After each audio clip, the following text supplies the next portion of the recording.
The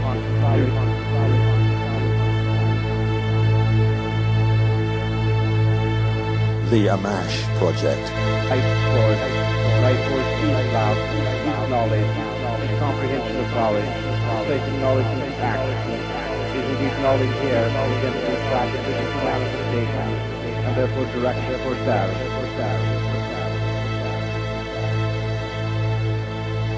All things are positive, even after your concept turns negative. Therefore, indeed, all things are. Therefore, indeed, all is good.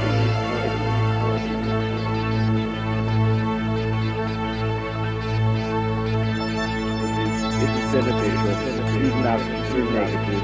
Therefore, indeed, the concept is all. Okay, John, some important developments have happened. Could you brief us on that? Yes, the psychiatric nurse that I've said has assaulted me sexually has, in July this year, been convicted of 3 counts of rape, 7 counts of sexual assault. Also, he's got to serve additional time for a suspended sentence he had from 2011.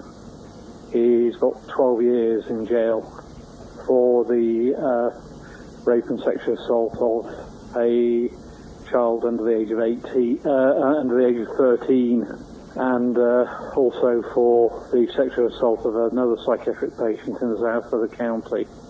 So what does this involve? Well, apparently he was having sexual relations with a 13-year-old or under 13-year-old minor, simultaneously to him assaulting the other psychiatric patient that he'd previously been in court for, simultaneously to him sexually assaulting me. Now, this is important because this gives your whole case credibility in that regard. That's correct, yes. So the details and the significance are? Well, I've made previous allegations about the psychiatric system of misdemeanors in regards to myself, and in part this justifies what I've been saying previously about them. How does this respond to yourself actually progressing in your own life? Well, it's a great relief in some respects, but I've still got outstanding complaints against the psychiatric system and also against Derbyshire Constabulary for failure to investigate the case when I made the initial complaint in October 2010. Indeed, I would say if they'd investigated it properly then, these child rapes and the sexual assault of the other psychiatric patient could have been averted if the police had arrested Malcolm Hunt and charged him and had him locked away. What does this mean in terms of, for instance, with the Hillsborough report? Does that have any benefit? Some sort of thing where we see the police appear to be dragging their heels over an investigation where they obviously didn't believe what was said initially, but it seems to have been justified in the longer term by other extraneous events. So this is a major break? Yes, it is, yeah. Fairly pleased in some respects, although, as I've said, I've still got an awful lot of complaints about the way I've been treated. There are other even more serious cases to be investigated dating back to 1997, and I do indeed have a solicitor in Sheffield who's looking into the matter at the moment. Are you able to talk about those? Yes. Do you want to say something about it? Right, yeah, I've got Howell Solicitors of Sheffield looking into previous allegations of sexual assault, and grievous bodily harm against myself by Derbyshire Mental Health Service Foundation Trust and against other psychiatric patients that I've witnessed being assaulted either sexually or physically, and into various other allegations about their staff. And indeed we're looking at going to South Yorkshire Police over the matter shortly. Well, finally, is there anything you'd like to say for any other people who may have a similar situation? Yes, I'd keep pressing the matter. I'd find a good friendly solicitor who does legal aid type work, and I'd approach them, explain the matter to them, and try and go to the police with the solicitor's backing, if possible, to try and get the matter resolved. Well, thank you very much, John, for this update, and God bless and good luck. Thank you very much, sir. Thank you. Goodbye. Hello and welcome to part 3 of our talk with John Shelton, who's joined us from the East Midlands here in Avondale Studios. Just before the break, we were about to hear about John's third major abduction experience in 1997, I believe, and John will tell us if I'm correct on that date. So, John, over to you. Are we right? Is it 1997? Yes, that's right. It was approximately 28th of May 1997. Okay. Go ahead, please. I say I got back in about 8:30 p.m. that evening into my bungalow. Okay, this is from a journey you'd been, just so if anybody hasn't seen this further part, that you'd been to see somebody and you'd just got back from that journey. That's right, yes. And then about 11:30 I collapsed on the settee. I was fully clothed, fully zipped up, absolutely normal. And about 3.5 days later I came to. That's a long time. I had no idea what had happened to me. It was about 3:20 a.m. in the morning. Now, how did you feel, John? I mean, I felt extremely ill. I was vomiting. I was covered in a gelatinous type of material with a stink of ozone in the atmosphere and sulphur. And that was really, really heavily sulphurous, ozony type smell. You were also saying that was also over your cat? Yes, my cat was covered in the same gelatinous type material as well. So when so all your clothes and the body that was exposed was all covered in this stuff? Yeah, my hands, my face, my hair. How was it? Was it viscous? Was it sticky? Was it? It was. Yeah, it was almost like gelatine actually, but it evaporated very, very rapidly. Right. Okay. So it's like you'd been some kind of. It almost sounds like you'd kind of been released from some pod and you'd been kept there or something. Well, perhaps so. I got up and I walked to the door. I realised the door was wide open, and it wasn't exactly how I'd left it. Yeah. And how were you feeling? You know, your trousers were down by your ankles, for goodness sake. Had you got any marks on your body? Had you? No, there were no red marks on me apart from the fact that I felt absolutely exhausted, and I noticed that sexually I was completely dead in the water. Yeah. So I'd been pumped dry of sperm. Oh, right. Literally, I felt absolutely knackered. And so you've got your trousers up. You're able to walk. You go to your door. And I walked outside the back into the back garden, and as soon as the cold air hit me, I vomited on the path. Was it? I know it's horrible detail, but was it normal looking vomit? It was bile Right. vomit. Obviously, I hadn't eaten for about, what I found out later was about 3.5 days. I noticed the gate was open. Right. It was broken as well. I staggered up by the gate, had a look to my right, because I thought perhaps there's a problem with my car. Maybe somebody's tried to break into my replacement vehicle. And I looked around and I saw a black globe-like object sitting on the car park, right in the centre of the car park. What sort of dimensions was this, John? About 10 feet across. So fair sized. With lots of black cylinders around the bottom. Cylinders, right. Yeah. Or globe type cylinders. Balls and some tubes on the top. Did it appear to be doing anything? Or? Yeah, it started to make a very high-pitched whining noise. It was going sort of shh, a bit like an electrical generator. It was getting louder and louder and louder, and suddenly it just shot straight into the air, straight up, very high speed. Right. So then that didn't impact you, except it was you'd seen it, you'd had the vomiting incident, and then what happened? Did you return home indoors? Not quite, no. I looked to see where the black globe had actually gone to. It had gone up into the sky, but it had gone towards a silver-coloured star that was hovering over the estate close to where I lived. The star met up with the globe went into the star, and the star object started to move across the wood. As it moved across the nearby wood, it started to accelerate very rapidly, and it curved up into outer space and disappeared. Am I right in thinking that this location is not too far from Alfreton in Derbyshire? Are we in that sort of region? That's right, yes. It's a small... it was a very poor village. Yeah. in that vicinity, area, about 3 miles away from there. Yeah. Okay. So again, we're sort of very much East Midlands still there then. Yes. And so so then I assume you gone back in and you found your cat. How did you find your cat? Yeah, I checked myself to make sure I was sort of all there, if you know what I mean. Yeah. I went back in and I found my cat was in a very poorly condition. It was also covered in this gelatinous material, and I started moving the cat around, which was curled up. It appeared to be dead. I thought, my God, they've killed my cat. So I started to clean this material off the cat, and I cleared its airway. I started to blow into its mouth, and it actually came to. It resuscitated.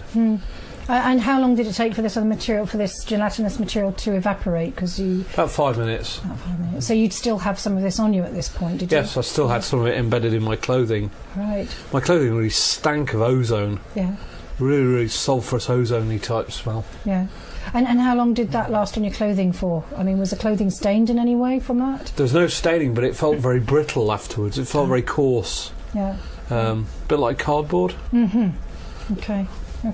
Were those clothes usable again afterwards? They were washed and put back into reuse. Oh, right. So they didn't disrupt the molecular structure of the material, I guess is what I'm That's not known, because shortly after that I was unable to sleep for about 3 weeks. Right. And I had a nervous breakdown. I had a really, really bad time. I wasn't eating. I wasn't able to sleep properly. I wasn't able to think that well. And my mother came to see me, and she actually took me to see a general practitioner. Right. And about 3 days after that, I was sectioned. I was taken to a hospital. Well, actually, I wasn't sectioned initially, but I was taken to a psychiatric unit in Derby. Right. And under what conditions? What was the cause? Do you think?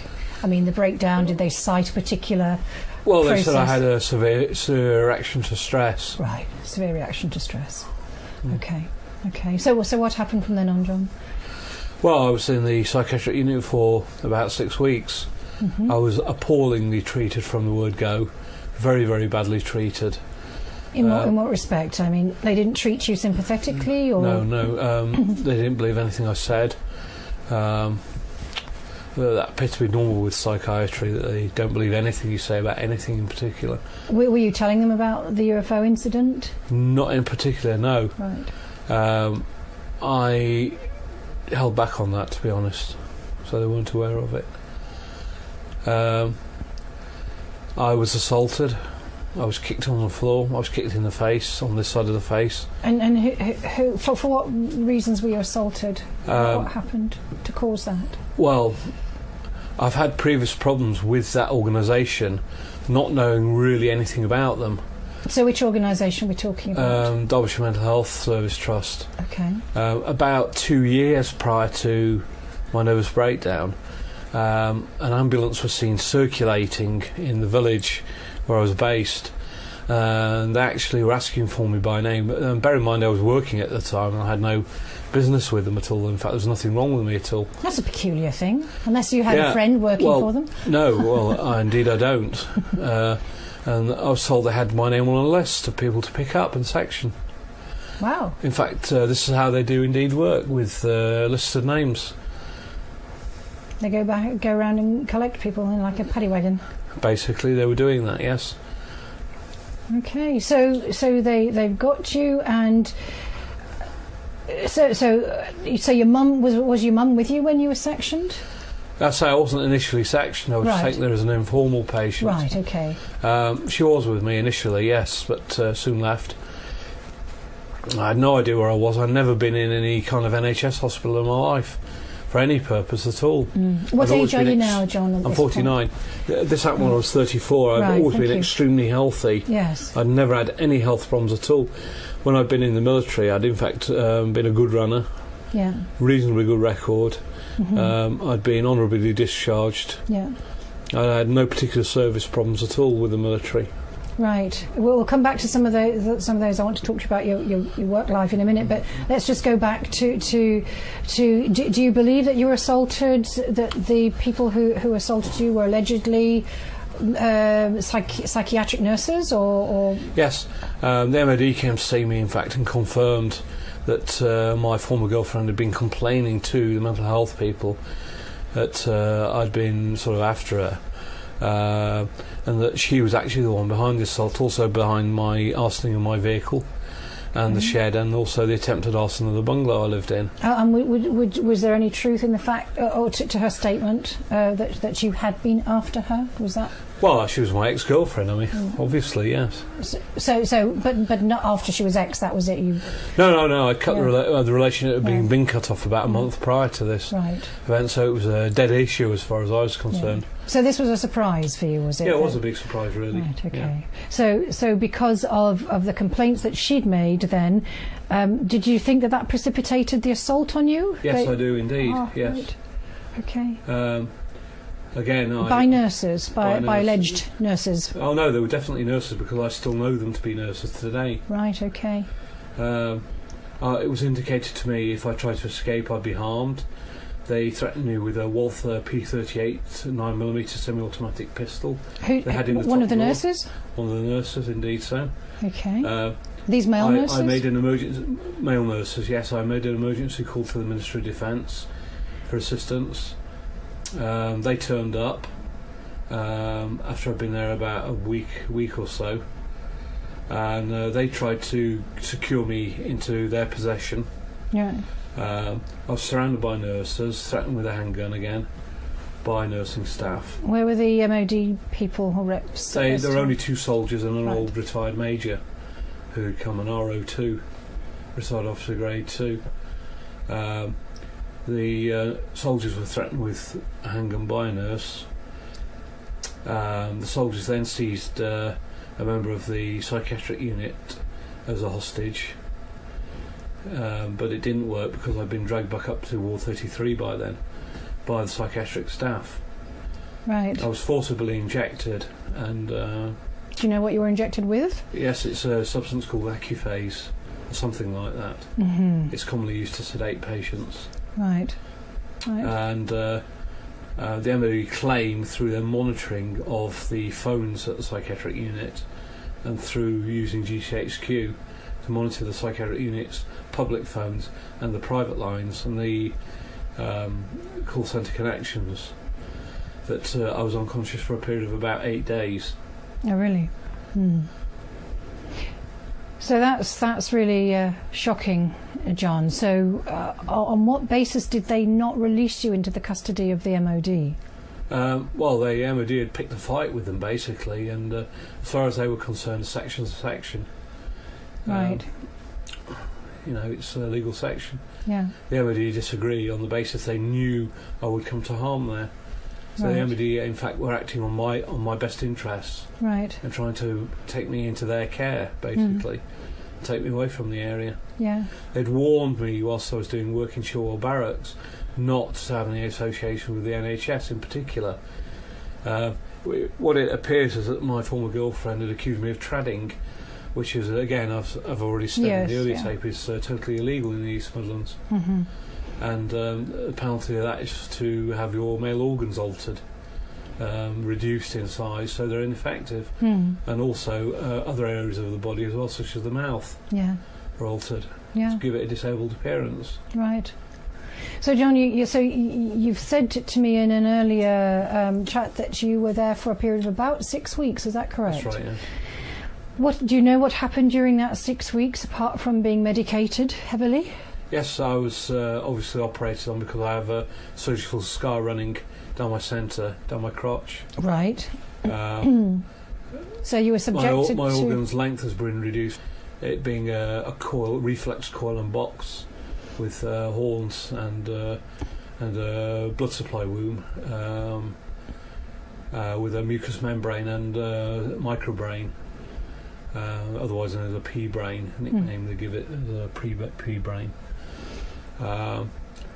To something that is entirely non-functional, only about 1 inch long. So I'm unable to have any relations with women. So it's a bit like a castration in a way. Almost. It is a formal it's called internal circumcision. Right. Right. Gosh, so that was done at this during the 6 weeks. Yes. And was anything else done to you, John? Yes, the MOD gave me an examination. An MOD doctor turned up and examined my mouth and my nostrils and the area around my anus. They found an operating scar around my anus as well. Also, 2 operating scars in my mouth to the upper mandible, and 4 operating scars under the tongue as well, and 2 in the nose. Right, and you were telling me also that you had some aspects of organs removed, all organs removed. Yes, I had a double tonsil set. I actually had 4 of the things, 2 right in the centre of the upper mouth area there, and all that there is now is 2 surgical scars where the organs were. Did they tell you why they'd done that? Yes, it's a penalty for tradding, basically. But as I've said, I've never actually been an active tradder. I've never belonged to a traditional trad or any other sexual organisation. So that is part of the disfigurement, part of the lessening of your power. Do they associate that with psychic power? Yes. Right. Okay. And what about the jaw areas? What did they do to there? Is it to do with removing something? What have they? Yes, they cut certain strands under the tongue in order to give the tongue a disabled appearance, and to give your voice a slightly disabled appearance, and also to cause you to be slightly short-tongued, which is the case now. That's what you were saying to me. I'd always had a newsreader's accent. Right. And I'd always been perfectly spoken, perfectly formed. I was born with a full set of organs. Yeah. But now, I mean, there's a lot missing. Because you said now that you also experienced a slight lisping or softening of that. Softening, and yes. that was never before, this surgical... What about the nostril area? I mean, I've got no adenoids now or anything. Right, and are all these elements also associated with heightened psychic ability? They are indeed, yes. Especially in O-negative blooded L types. Right, so they've effectively psychically castrated you in a way? They have indeed, yes. Okay, gosh, that is amazing. And did you have to sign off on getting that surgery done? Some forms were given to me to sign, and a scalpel was held up against my eye, and they threatened to blind me with a scalpel if I didn't sign the form. They in fact covered the whole of the paper apart from the signature box. Who was it that was doing this? I can name 2 specific nurses. I don't want to on tape. No, that's fine. Because I've really got through the MOD to take reprisal legal actions against them, right, and also actions through external bodies like the Security of Spain, right, against the psychiatric stuff that were involved in my downfall. Right. So I want to come back to that Security of Spain in a second, but just tell us what happened after that 6 weeks. The surgery was finished. Did they kick you out? Did the MOD come and get you? What happened? The MOD made 2 more attempts to talk to me. They interviewed me in the psychiatric unit in a spare room, basically. Alone? Alone, yes, with a retired major.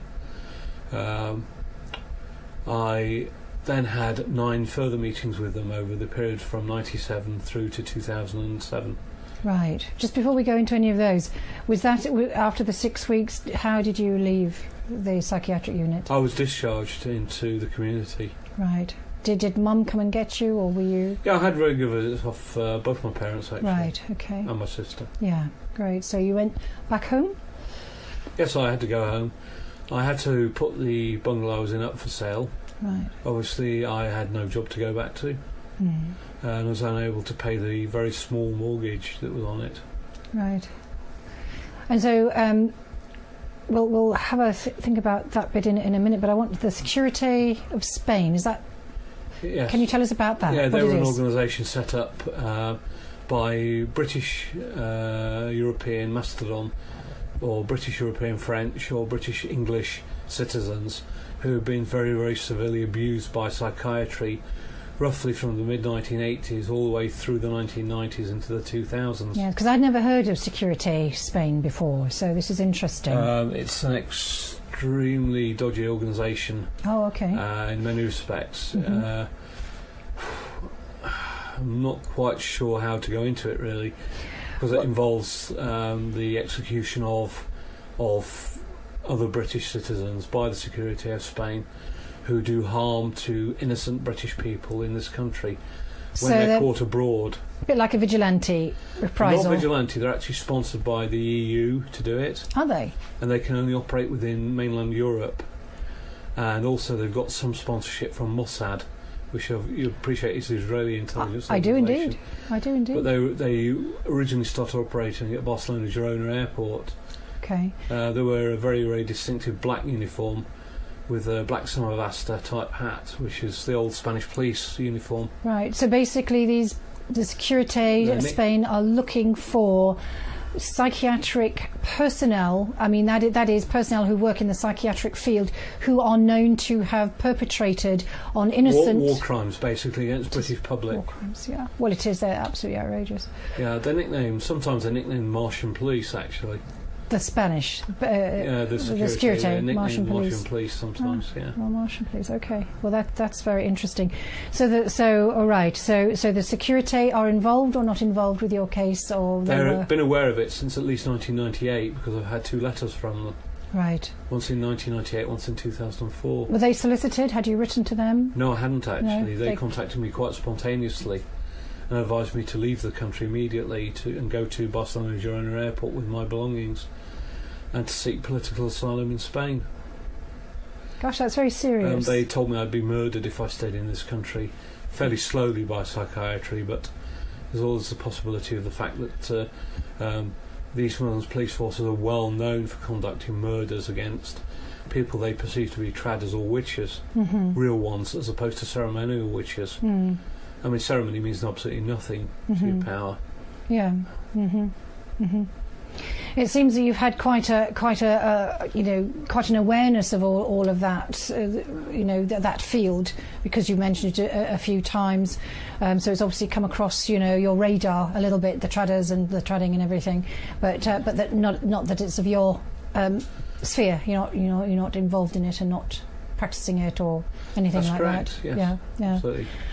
Okay, well, we're moving forward now. So we've had this time, and I'd really like to just look at those events with the MOD again, because you had quite a few links with those, and I just want you to take us really full circle to see where we are now, and to talk a little bit about your work life, because we haven't really touched on that, because I know it's slightly military and then some police work as well. Yeah, I mean, after I'd been to university, I'd done my master's degree, I joined the Army as a potential officer candidate. Right. I just went on a basic POC course. It was only about 3 months. Right. And I was offered the chance to either join the Ordnance Corps or join the Army Intelligence Corps. I passed a lot of tests relating to the Intelligence Corps, and I'd done a lot of kind of work around them, if I can put it that way. Yes. Well, hadn't they? Well, we'd already sort of established that you'd been doing some remote viewing work for them, or was that for another body? That was not specifically for intelligence right. at all. Oh, okay. No, that's not correct. Right. Okay. That was at a later date. That was purely for MOD's own internal security department. Okay. The MOD has its own version of MI5, if you want to put it that way. It's just an internal security department. Yeah. That has a budget to be able to investigate anomalous phenomenon within people. Right. And particularly these things that come up in the East Midlands to do with tradders and whatever. So are they countrywide, I take it, obviously? They will operate countrywide, but yes. they're actually very reluctant to come into the East Midlands. They don't like being noticed by the local police services. Right. They try and avoid them at all costs. On each occasion I've been interviewed by MOD's own security department, there's been one MI5 officer present and also one MI6 security division officer present as well. And are these people sorry? They brought files with them, and also my own travel records have been accessed through the Foreign Commonwealth Office, right? Passport Service, and also other people's as well, including all my ex-girlfriends, and all the medical staff that I've had dealings with have also been accessed that way, including illicit affairs I've had abroad, and things like child hangings that they've done while they've been part of the Masons, or witchcraft ceremonies they've been part of. Oh, can we just stop at the child hangings? Tell us about that. Well, it's fairly commonly known within Freemasonry that they do indulge in child hangings as part of their opening ceremonies for their activities. Are these children of a particular kind, or...? Yes, they tend to be blonde babies, actually, particularly O-negative and negative allele babies. And how do they acquire these children? They're basically kidnapped or given away, unwanted babies. when they're dead, they can be eaten because they're classified as cobble. Cobble is dead human meat. Oh, right. And you know, are we? Do you think that we're talking about human beings being Masons, or are these humans plus other aspects of entity, or is this pure human? No, this is just pure human. Yeah. Wow. Okay. And I take it that part of the ceremony is after they deal with the child's life force, they then consume it? Yeah, it's supposed to be around that, although I point out to them there's no point in doing it because it doesn't work. Well, if you want to do genuine witchcraft, you've got to do it very, very cleanly and without any human sacrifice being involved. It has to be done by a white witch or a grey witch, or somebody who has good psychic power, and for that you need as big an O-negative population as possible, because it won't work properly with anybody else. And you were saying that you, as far as we can trace our history back through the Neanderthal race to certain events, certain inventions about approximately 36,500 years ago, to the when the negative allele was introduced into Earth from places unknown. Right. Okay. And you don't have knowledge of that? I'm aware of what the Masons think about it, and right. what other witches think about it. Yes, and right. what the NHS thinks about it as well. But I point out the MOD's got very, very good knowledge on that particular subject indeed. They're well worth talking to. Yeah, you were saying, just going back to the NHS and that link there as well, and sorry for seesawing a little bit here, but only just I want to pick up that you're still under NHS surveillance. Yeah, I'm under NHS care, yes. Care. Or uncare, as I prefer to call it. And what form does this take? I have to see a nurse every 2 weeks. What kind of a nurse is that? That's a registered mental nurse. And do you have to go to a hospital for that, or do they come to you? No, I just go to a medical centre, actually. Right. And is it just a check-up, or do you have to have some treatment or medication? Yeah, they put me on medication to keep me quiet, basically, and stop me remote viewing. Because obviously, as you're aware, it acts on the brain, so it stops the brain acting as per basically a parallax mirror, if I can put it that way. Right, okay. Into the psychic realm. And so has that indeed then been the case, that you have those abilities have been quashed? To a greater degree they have, but it hasn't stopped the odd anomalous phenomenon happening. Right. Which is external to myself, so... Right, okay. So so we've got now, we're through some of the MOD stuff. Are you still involved with the MOD people? Are they? Yeah, I had 3 conversations with them, 2 prior to this Christmas gone and 1 after. Okay. They regard the National Health Service's argument as a complete joke. They've obviously picked on a perfectly innocent guy who was just doing some research work for the MOD. I find the whole attitude of the NHS to be absolutely imbecilic in nature, and I often feel I'm dealing with pre-teenagers in their attitude towards me. Okay, and I wanted to ask you about the event when you said you were effectively kidnapped and taken out of the county. Yes. So perhaps... Yeah, I'd received an appointment to go to Nottinghamshire Barracks for an interview by MOD staff. I got there in my old car. I was taken into the guard room.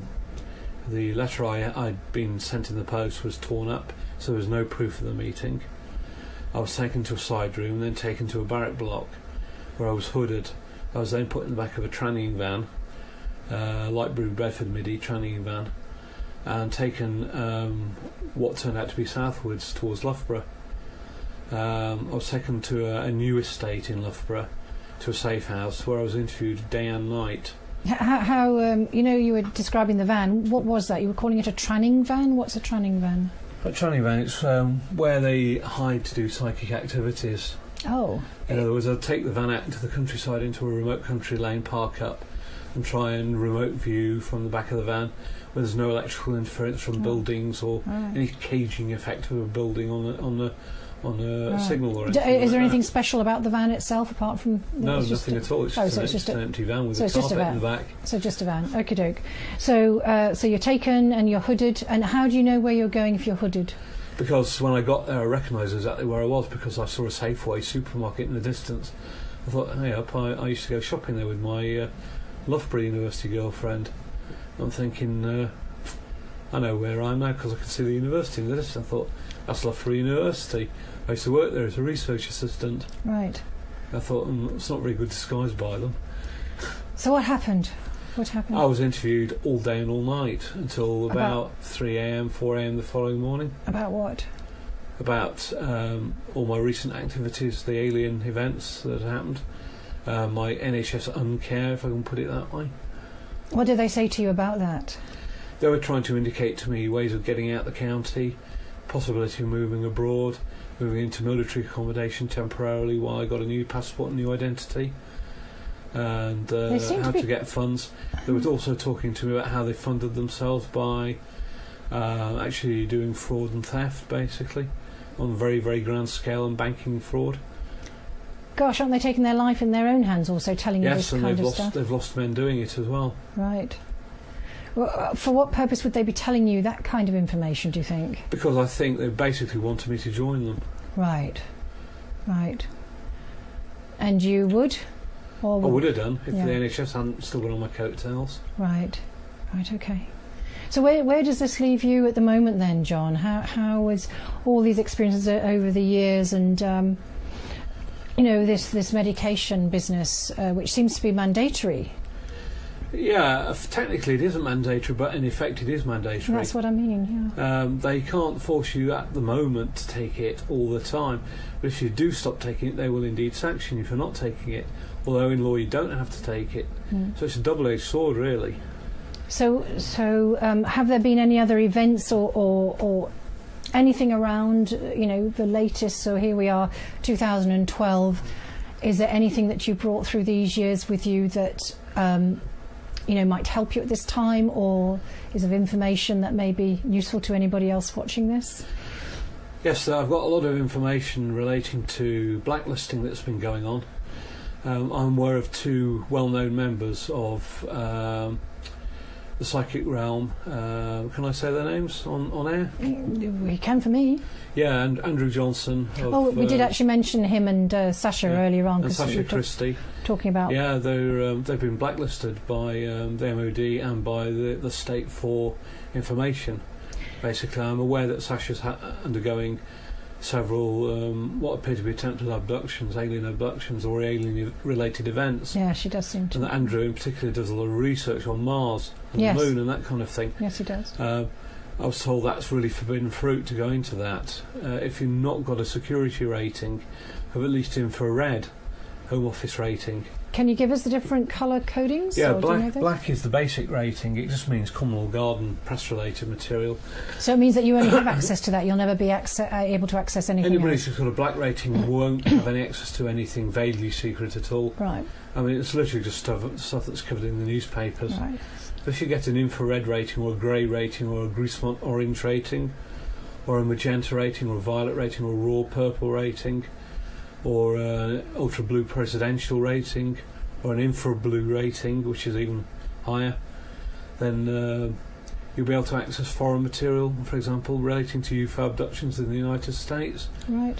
Or tranny murders or video nasties, snuff movies, a lot of high-level Freemasonry that more or less indicates towards the truth, whereas a lot of low-level Freemasonry doesn't. It tends to indicate away from the truth. So are you aware of a clearance level that you have? I'm roughly middle graded. I was middle graded. Right. And are you able to use that still to access material still? I'm not able to discuss what I'm doing at the moment. Right. Okay. And how is your health now, John? You were talking about, things had been going on for you, and the fact that you felt that your health had been somewhat compromised. And yes, I mean I've been beaten up until I started smoking. I mean it's been a very serious problem for me over the years. The NHS is actually causing what looks like it's going to turn out into a disease-related death. They're quite happy about that, in as much as they've got rid of somebody who's a problem for them. The NHS is the biggest problem in the UK. I recommend no abductee go to the NHS at any stage at all. And what I recommend they do is attempt to approach the MOD if they can about their abduction and talk to them about it, or the John Mack Institute in Cambridge or Boston, Massachusetts in the United States, or AMMACH. You were saying, thanks for that too, you were saying that you had a representative from the John Mack Institute speak to you, come to visit you at some point. Yes, he tape interviewed me about 2 years ago. Right, okay. So that was long after John Mack himself had died. Unfortunately, yes. Yeah, indeed. So they came to interview you for any specific information, or what? I'm really to reprise what I'm going over now. Right, okay. I mean, it was just that kind of stuff. All right. And the guy had to look around the area as well. He used to be John Mack's assistant. He's actually a professional film producer himself now as well. Right. And he has extensive knowledge of psychiatry. And he confirmed that what happened to me was not a delusion in any way at all. Right. Okay, well, maybe he was sent to help you. You see, this is the cover the NHS uses. They describe all alien-related material as delusional, when we in these organisations, AMMACH, to some extent before another alien-related organisation, we full well know that this stuff is not delusional, not in any way delusional. Mm-hmm, mm-hmm. Can you? I know we've been through most of your material now, John, but I'm just interested to see how you see the correlation between humanity and these other extraterrestrial, extra-dimensional races, and also perhaps the Freemasons, how that all links up. If they do, and the MOD, so we've got all these distinct elements here merging together, certainly in your life. Yes. What appears to be happening is, if you look at the trend towards the blood allele types in this country, the negative allele is decreasing in number. Okay, we're talking an allele meaning blood group. Blood group, basically, yeah. The negative is actually decreasing, and in fact, over the next 250 years or so, it is eminently possible that there will be very few negative blood group types left. Mm-hmm. O negative is going down somewhat. B negative is already a very tiny percentage. I think it's only about less than 1%. Yeah. AB negative again is about 0.6%. Yeah, that's often in the dark races as well. Mm-hmm. Yeah, it's quite possible they'll totally disappear as a blood group. Yeah. But I'd warn them, if you get rid of the O negatives, you're getting rid of most of the positives at the same time, or shortly thereafter, because you need the O negatives more than anybody else. I've had discussions with physical healthcare NHS staff and the urology department at Derby, and we do indeed need about 72 times the number of O negatives that we've got. I know you're saying we need them because they also help bring in this other dimensional element and bring information and anchor that in the human race or the species. That's true, but we also need them for transplant, for blood donation, and also for fetal transplant, or fetal material as well. Mm-hmm. For what's it called? The IVF. umbilical cord. When they take cells out of the stem umbilical cord and stem cell research. Okay. Yeah, we also need them for that because that is the most useful blood group. Without that, there will be very, very few transplants, virtually no universal blood donation in the country. People will die by the score without the O negatives. Mm-hmm. We're absolutely desperate for more O negatives. And yet, you say the Masons, as a group, are intent on set against culling O negatives. Yes. Right. For the purpose and any of negatives. Right. For the purpose of pushing the rhesus monkey degenerating, causing a degeneration in the spiritual progress. Could we say spiritual progress of humanity? Yes. Yeah. Okay. Thereby, the ultimate goal will be to have just a dumb, very dumb, compliant population. Servile. What they're looking for is basically they come to an alien grey worker class in the British populace and everywhere else around the world. Whereas what I'm looking for is more along the lines of what's covered by Alternative 17, Alternative 10 or Alternative 0, Alternative O. Okay, you have to educate me on those, John. I don't know about those. They're fairly old Masonic film footage that have been around for about 50 years or so, relating to the development of specific allele types and psychic ability within negative allele types, specifically the O negative allele. So 17 and 30, and are these different films or? That's okay. That's the name of them. Alternative 17 is actually a very specific one I've seen on several occasions. And how did you get to see those? I was invited to Masonic Film Night on several occasions. I've actually seen it at private addresses, a public cinema, also at a student union. And but by the way, it's actually available generally on general release in Norway. You can actually go into any video store and buy it. Was Alternative 17? Yes. Oh, that's interesting, Miles. We'll have to ask your Norwegian connections. When I've been to see our Norwegian friends, I've generally watched that type of masonry while I've been there, on the basis that the rest of the TV over there is not really worth watching. Right. Okay. So, John, how does that leave everything for you then at this time with all this interaction? Do you think that the alien ET grey element is working with humanity, or that aspect of humanity known as the Masons, or how does that all fit together? They seem to be very much in opposition. Right. The alien agenda is not the Masonic agenda at all. Right. They're absolute loggerheads, and the aliens are losing, because the masonry through the NHS, through the state and through the New World Order is actually eliminating a lot of very, very vital blood types, very, very vital allele and gene pool types around the world. And they're actually disguising things like the missing link. We'll never in public be able to establish anything about the missing link properly, because of the way masonry has taken the information and sort of wrapped it around itself and excluded everybody else from it. And the same goes for the NHS, the state and the New World Order. They absolutely have us by the short and curlies. We've literally got no information to access in certain areas. But with your just going back to the ET or ED element, then, John, how do you think that impacts then humanity's progress or experience, and your experience with them? Does that it must have some impact? Well, I'm glad to go get all this stuff off my chest. It's going to have an impact for the rest of humanity. That we've got to stop complying with the New World Order's ideas of how society should be run by a very small ruling elite, with the majority just acting as sheeple. Yeah, well, absolutely. So these visitations, these major 3 abduction things that you've had, and the taking of your sperm, do you think that really will have any effect on the interaction with our other cosmic cousins and humanity in the long term? Well, yes. I mean, we don't know exactly what they're using it for, but it's a possibility they're crossbreeding hybrids, for example. Do you think they could be saving the O?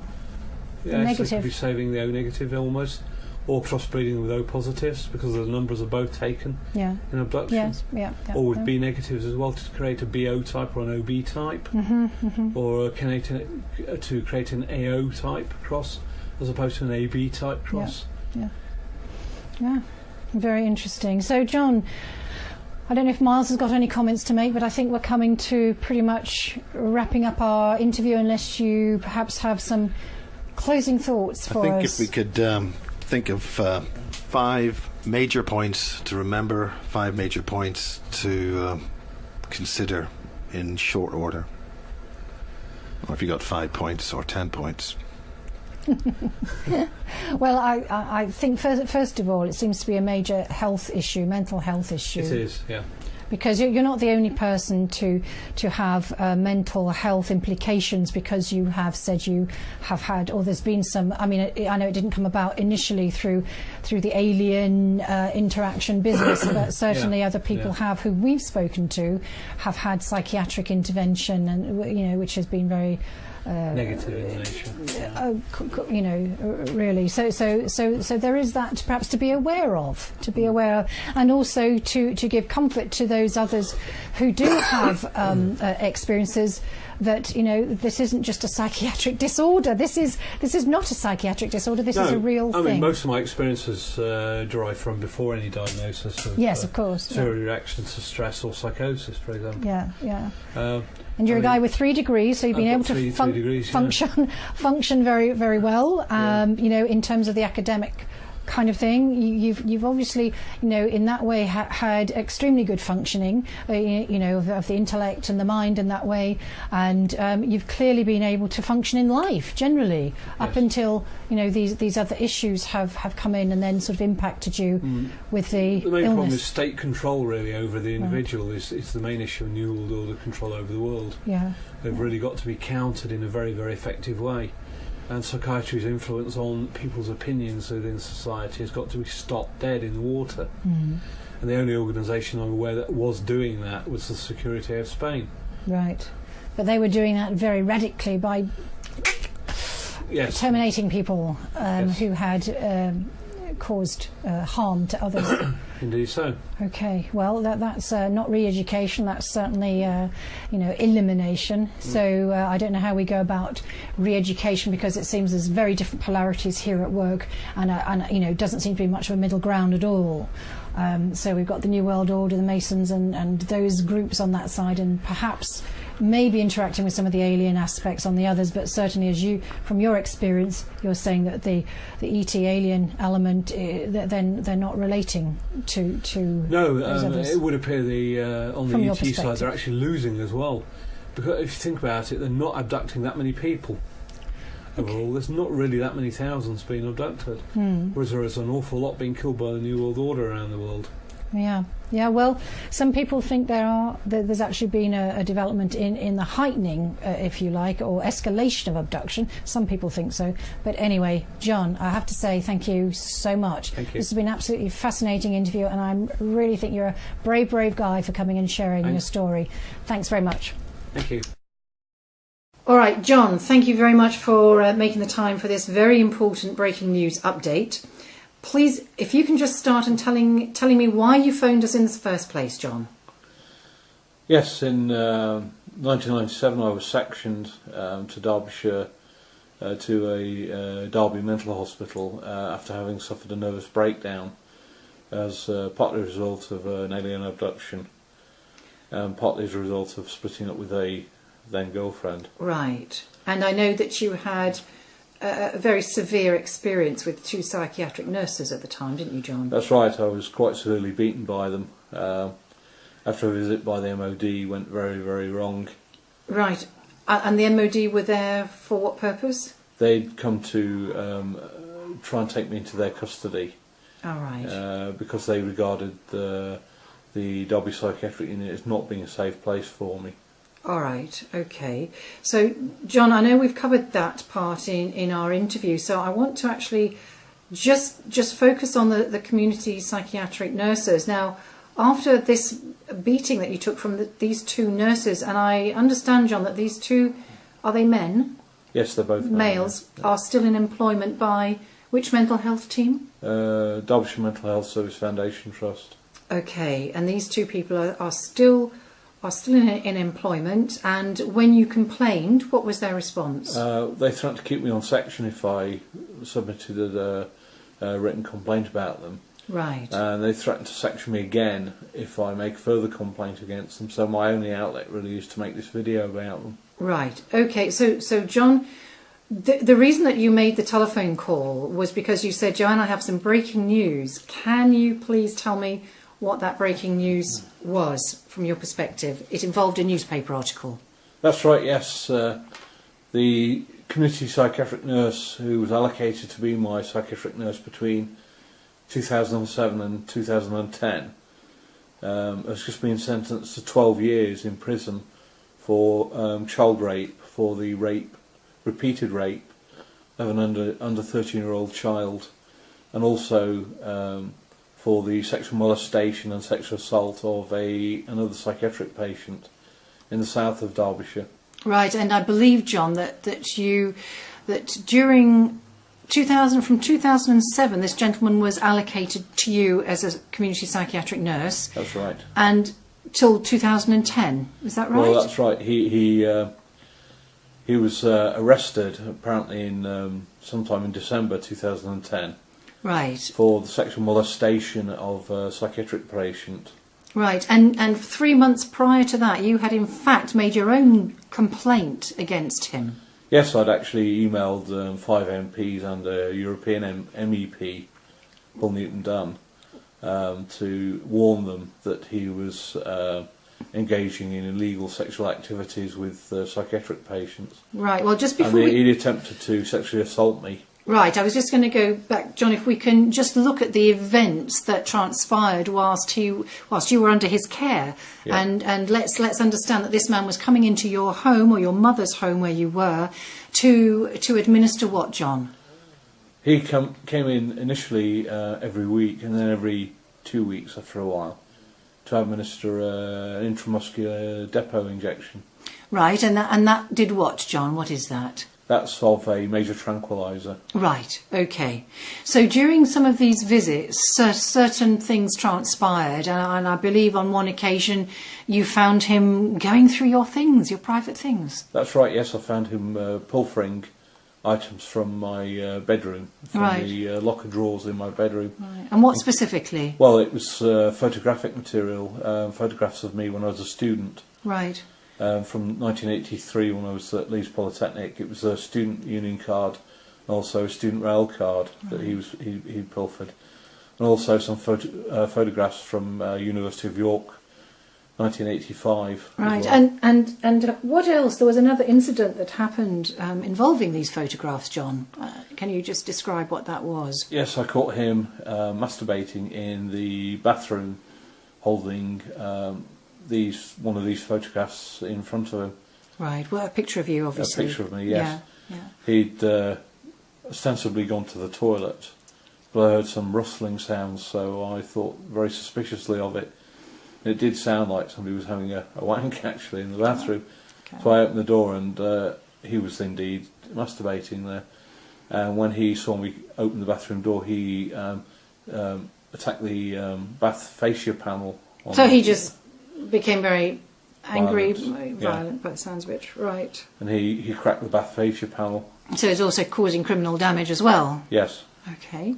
And I believe there was another incident where he damaged some of your property, John. That's right. Prior occasion, I was showing him a motorcycle helmet. I mean, I've been a keen motorcyclist for approximately 30 years. Yeah. I was just showing him around his motorcycle helmet, and he became very, very angry about it. And it was kicked across the floor and damaged beyond repair. Right. It seems that had you noticed any changes in his?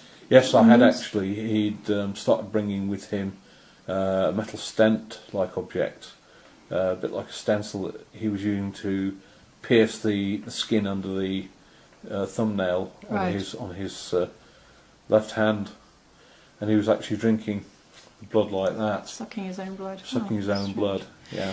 Okay, John. Well, that's unusual anyway, I imagine, and I don't think that's something to be doing when he's visiting, a patient. No. But I'd also like to go on to the allegation, John, that you made and that you stick by of sexual assault occasioned by this gentleman. Yes. Yeah, I mean, between October and December 2010. He was involved in violent assaults against myself of both a sexual nature and a physical assault nature. The earliest assault was where he slapped me across the face here, and then rabbit punched me on the brow of the eye there, causing a black eye. But on a later occasion, he, whilst he was administering an intramuscular injection, he reached into my underwear while I was prostrate on the bed having the intramuscular injection in my buttock. He reached into my underwear in a scooping motion, reached under the scrotum and grabbed the foreskin on my penis and yanked it backwards quite violently. And was that for his own just pleasure, John, or was he trying to get a response from you? I don't know actually what he was trying to do. Because I believe also, John, you told me that this injection does have quite dangerous side effects if it's not given just precisely. That's right, yes. If it's not administered reasonably precisely in the area of the buttock that it has to be given, it can cause paralysis if the needle's moved. Right. So if somebody attempts to sexually assault you during the administration of an intramuscular injection, it's not possible to move. Now, I already knew that there was an outside chance, or an inside chance even, that I could be paralysed. So I wasn't able to do anything at the material time. Right. So And John. that's what instigated the emails to the MPs. Yes, that's just where I wanted to pick you up on. So you and Dennis Skinner, I believe, was also one of the Yes, that's MPs, right. Yeah, along yeah. with, I can't remember who else you mentioned. Bull Newton Dunn. Right. And is he the European? He's the European MP. Okay. And what was the response you had from them? Bull Newton Dunn was actually quite useful. He suggested I went to Citizen Advice Bureau, and subsequently I emailed a number of solicitors about the case, about them taking on the case. And what did the other MPs do after you'd written to them? Instead of getting the police to interview me properly and help me to make a proper statement to the police, who, by the way, I don't trust 1 inch,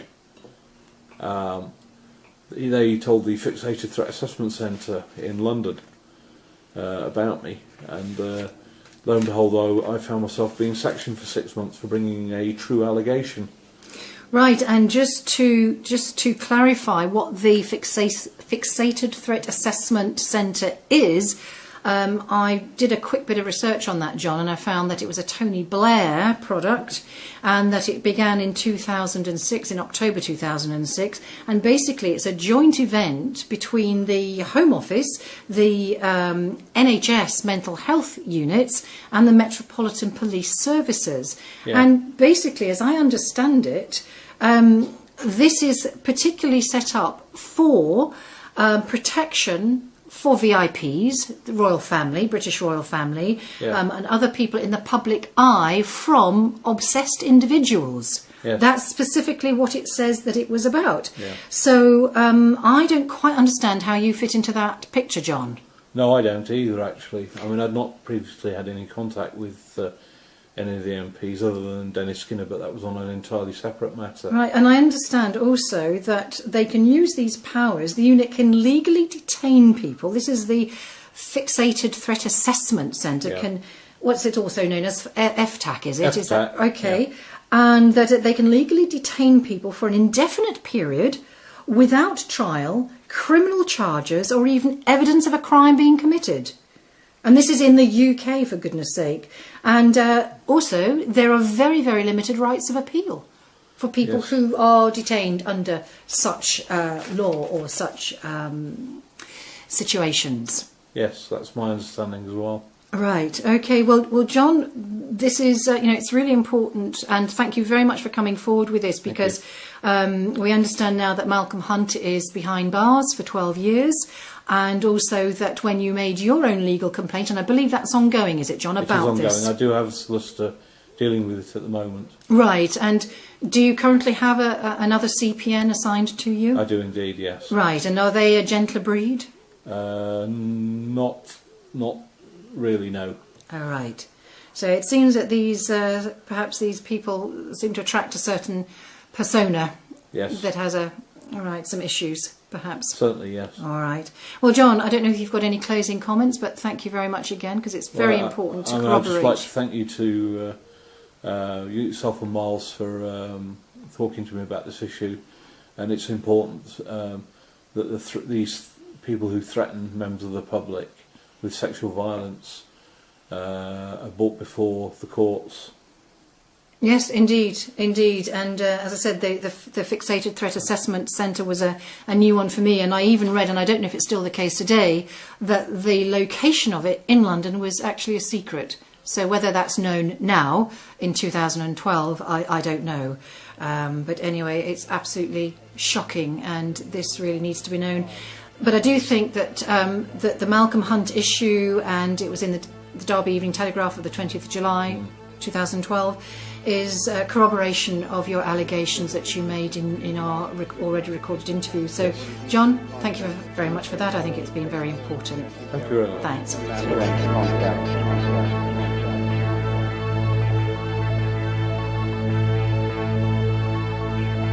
Here's go beyond that, normal everyday understanding.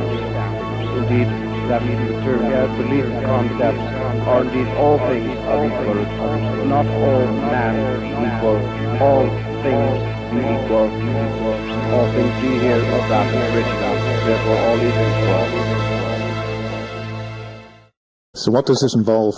Well, apparently he was having sexual relations with a 13-year-old or under 13-year-old minor, simultaneously to him assaulting the other psychiatric patient that he'd previously been in court for, simultaneously to him sexually assaulting me. Now, this is important because this gives your whole case credibility in that regard. That's correct, yes. So the details and the significance are? Well, I've made previous allegations about the psychiatric system of misdemeanours in regards to myself, and in part this justifies what I've been saying previously about them. How does this respond to yourself actually progressing in your own life? Well, it's a great relief in some respects, but I've still got outstanding complaints against the psychiatric system and also against Derbyshire Constabulary for failure to investigate the case when I made the initial complaint in October 2010. Indeed, I would say if they'd investigated it properly then, these child rapes and the sexual assault of the other psychiatric patient could have been averted if the police had arrested Malcolm Hunt and charged him and had him locked away. What does this mean in terms of, for instance, with the Hillsborough report? Does that have any benefit? Some sort of thing where we see the police appear to be dragging their heels over an investigation where they obviously didn't believe what was said initially, but it seems to have been justified in the longer term by other extraneous events. So this is a major break? Yes, it is, yeah. Fairly pleasing in some respects, although... And I noticed that sexually I was completely dead in the water. Yeah. As though I'd been pumped dry of sperm. Oh, right. Right. Literally, I felt absolutely knackered. And so you've got your trousers up. You're able to walk. You go to your door. And I walked outside the back into the back garden. And as soon as the cold air hit me, I vomited on the path. Was it? I know it's horrible detail, but was it normal-looking vomit? It was bile Right. vomit. Obviously, I hadn't eaten for about what I found out later was about 3.5 days. I noticed the gate was open. Right. It was broken as well. I staggered up by the gate, had a look to my right, because I thought perhaps there's a problem with my car. Maybe somebody's tried to break into my replacement vehicle.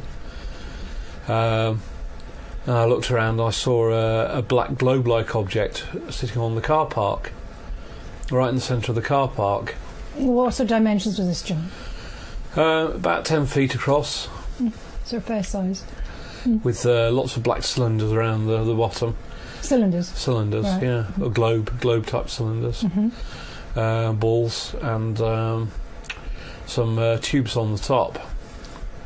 Did it appear to be doing anything? Or? Yeah, it started to make a very high-pitched whining noise. It was going sort of shh, a bit like an electrical generator. It was getting louder and louder and louder, and suddenly it just shot straight into the air, straight up, very high speed. I say I got back in about 8:30 p.m. that evening into my bungalow. Okay, this is from a journey you'd been, just so if anybody hasn't seen this further part, that you'd been to see somebody and you just got back from that journey. That's right, yes. And then about 11:30 I collapsed on the settee. I was fully clothed, fully zipped up, absolutely normal. And about 3.5 days later I came to. That's a long time. I had no idea what had happened to me. It was about 3:20 a.m. in the morning. Now, how did you feel, John? I felt extremely ill. I was vomiting. I was covered in a gelatinous type of material with a stink of ozone in the atmosphere and sulphur. And that was really, really heavily sulphurous, ozony type smell. You were also saying that was also over your cat? Yes, my cat was covered in the same gelatinous type material as well. So when so all your clothes and the body that was exposed was all covered in this stuff? Yeah, my hands, my face, my hair. How was it? Was it viscous? Was it sticky? Was it? It was. Yeah, it was almost like gelatine actually, but it evaporated very, very rapidly. Right. Okay. So it's like you'd been some kind of, it almost sounds like you'd kind of been released from some pod and you'd been kept there or something. Well, perhaps so. I got up and I walked to the door. I realised the door was wide open, and it wasn't exactly how I'd left it. Yeah. And how were you feeling? You know, your trousers were down by your ankles, for goodness sake. Had you got any marks on your body? Had you? No, you know, there were no red marks on me, apart from the fact that I felt absolutely exhausted.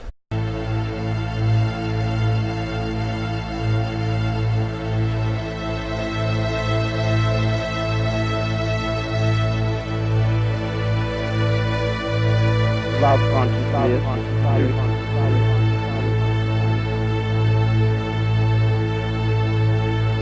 The AMMACH project. Life force is love, is knowledge, is comprehension of knowledge, placing knowledge into action.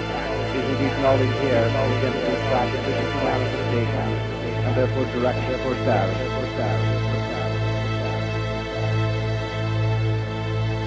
All things are positive, even after your concept turns negative. Therefore, indeed, all things are. Therefore, indeed, all is, which is good.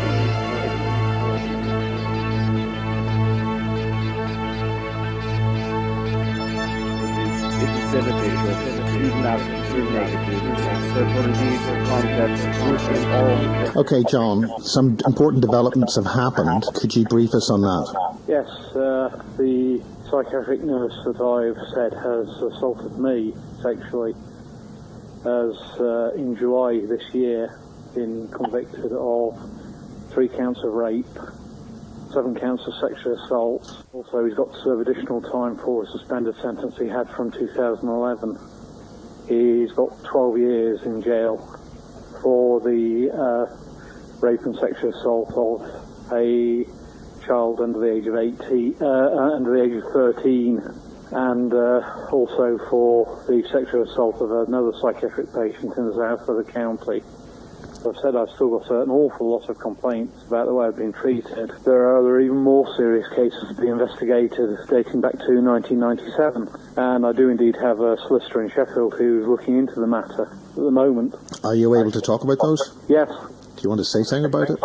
Right, yeah, I've got Howell Solicitors of Sheffield looking into previous allegations of sexual assault, and grievous bodily harm against myself by Derbyshire Mental Health Service Foundation Trust, and against other psychiatric patients that I've witnessed being assaulted either sexually or physically, and into various other allegations about their staff. And indeed, we're looking at going to South Yorkshire Police over the matter shortly. Well, finally, is there anything you'd like to say for any other people who may have a similar situation?